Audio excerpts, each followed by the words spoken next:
It is now the day after the election, and what a night it was for Republicans. Of course, we have the victory of Donald Trump at 277 electoral votes right now, although that, of course, is expected to climb higher, potentially all the way up to 312. He's already flipped Georgia, Wisconsin, and Pennsylvania. He's held on to North Carolina and is on track to win Michigan, Arizona, and Nevada, although we do have quite a few more votes left to count in those three states.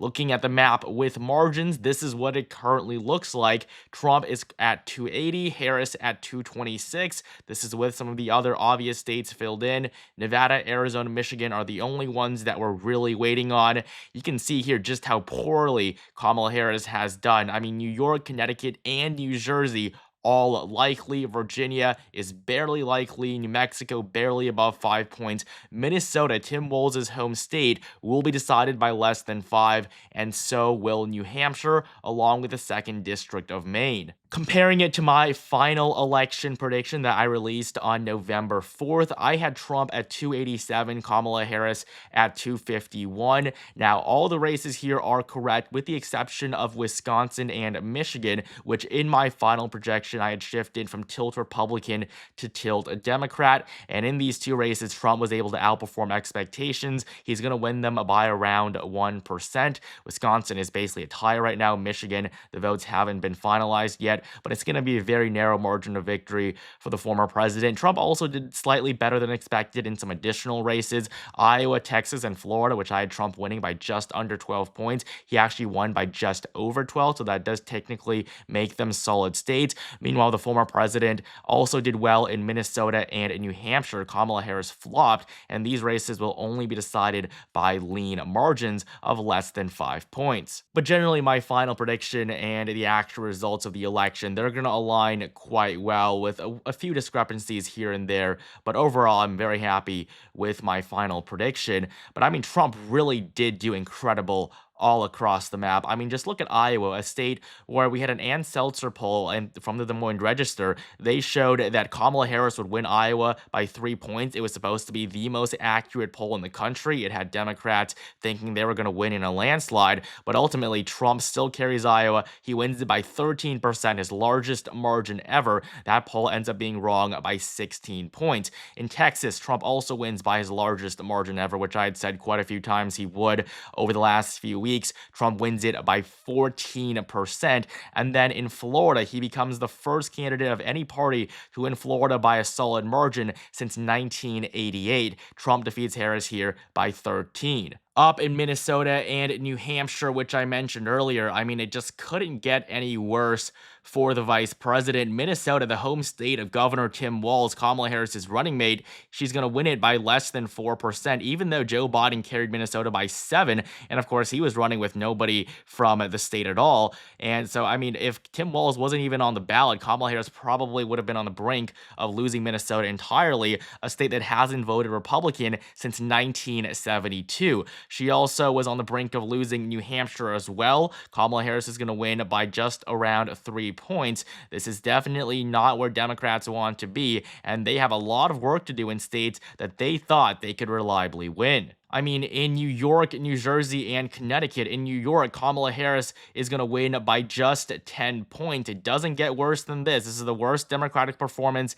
in New York since 1988. In Connecticut, Kamala Harris will also win by 10 points. This was a state Joe Biden won by 20 in the last election. And then in New Jersey, Kamala Harris leads by just 4 points right now. She'll probably get it up to 5 by the time all the votes are counted. But I mean, these three states, three reliably solid blue states, they're all likely now for the vice president. Kamala Harris barely will scrape by with a 5-point victory in Georgia, just half of Biden's 10-point victory from 2020. And in New Mexico, once again, Kamala Harris will barely come out ahead by over 5 points. There isn't a shred of positive news for Kamala Harris on this map. Nowhere where she performed better than Joe Biden. I mean, Illinois, Kamala Harris, this is a state that the last 3 Democrats won by the exact same 17-point margin. Obama, Clinton, and Biden. Kamala Harris breaks that streak, wins it by 8. literally less than half of the last three margins. Illinois will definitely become competitive in the next few election cycles.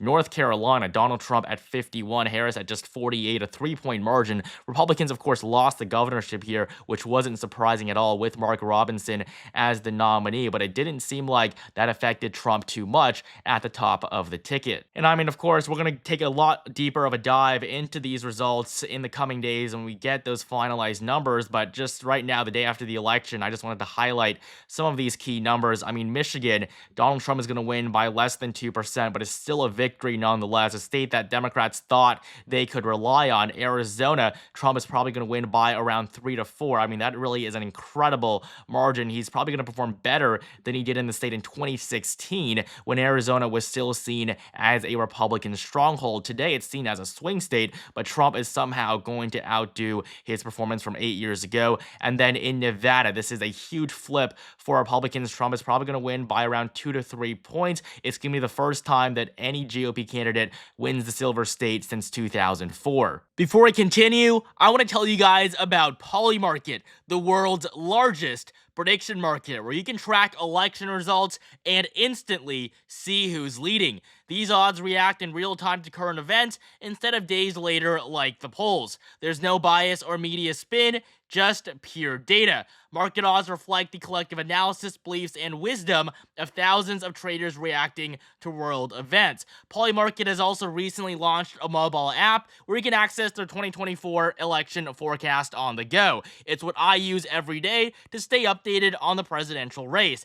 Download it for free right now using the QR code on screen or the link in the description below. And so this equates to basically a modern-day landslide for Donald Trump. He's going to go 7 for 7 of all the swing states. There were really only 7 battlegrounds that were winnable. Minnesota and New Hampshire were, of course, close, but Trump was never actually going to win those races. There are some people on this platform that predicted he was. I mean, that is just absolute lunacy. These two states, even though they were close, they were always expected to go to Kamala Harris. But when all the votes are counted, we're probably going to see lean to tilt margins in Nevada, Arizona, and Michigan. This will bring him up to 312 electoral votes. I think this is a pretty familiar map we've been looking at if you've been following this channel over the last few weeks. These three races are going to get Trump over 300. It's going to be his largest electoral margin ever, and it's going to be the largest margin for any presidential candidate since 2012. And just when you thought things couldn't get any better for Republicans, just look at the Senate map. They have officially won back control. Now, of course, they won West Virginia, Montana, and Ohio, which were the three expected flips. That's what I had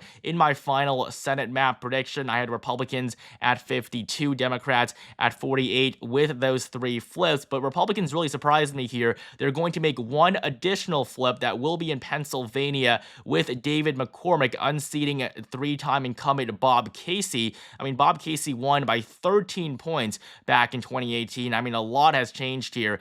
Nobody thought he was going to lose his re-election, but somehow he will not be returning to the upper chamber of Congress for work early next year. Wisconsin and Michigan, though, Democrats are probably going to come out with the narrowest of victories. Michigan with Alyssa Slotkin, Wisconsin with Tammy Baldwin, and then in Nevada, we have a close race between Sam Brown and Jackie Rosen, but it does seem like Rosen is going to pull off the narrowest margins of victory there as well. In Arizona, though, Kari Lake is going to lose. I mean, I've said this over and over again. Kari Lake was not the candidate that Republicans should have put up. I mean, sure, she appeals well to voters on the right, but she doesn't try hard enough to appeal to voters in the center. That's why she lost in 2022. That's why she is going to lose again. Really, anyone could have won this race. Even Blake Masters, who lost the Senate seat to Mark Kelly in 2022, if he was on the ballot, he probably would have been able to win. I mean, when Republicans flipped Montana, Ohio, West Virginia, even Pennsylvania, and got so incredibly close in Michigan, Wisconsin, and Nevada, three races nobody thought Republicans really stood a chance.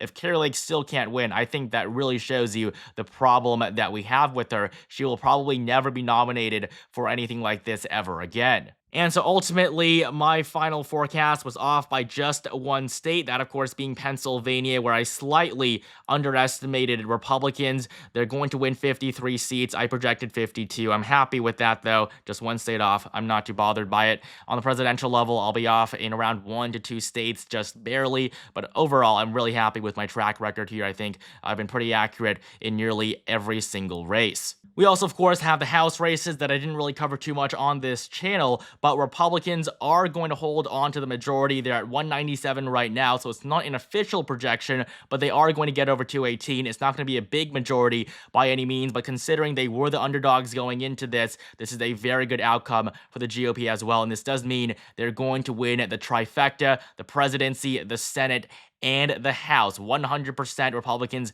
win the presidency on Polymarket right now. 99% they win the Senate. 96% they win the House. And so 2024 has proven to be a red tsunami for Republicans, probably their best performance overall since the late 1980s. Democrats are in shambles right now. They really don't know what to do because they lost so many reliable states. They performed so poorly in states that Joe Biden won so easily 4 years ago. Kamala Harris's political career is over. So is Tim Walz's, and a lot of Democratic senators who just lost their re-elections. I mean, Donald Trump has come back and he has become the first president to win a second non-consecutive term. Republicans will also win the Senate and very likely the House. A trifecta, a modern-day landslide for the GOP. Thank you guys so much for watching. Make sure you like, comment, and subscribe right now for more content like this and analysis following the election.